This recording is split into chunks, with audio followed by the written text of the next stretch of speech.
ఏమండి ఒక నిమిషం ఆగండి ఆయన చేతులు కాళ్ళు కట్టేసి అంతకు మించి శిక్ష ఏముంటుందండి?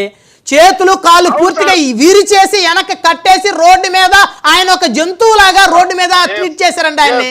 తార్ రోడ్డు మీద చొక్కా లేదండి ఆయనకి, ఒంటి మీద బట్టలు లేవండి ఆయనకి.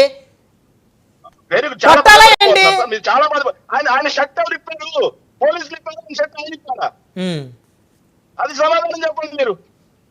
మీకు బాధ కలుగుతుంది కదా సార్.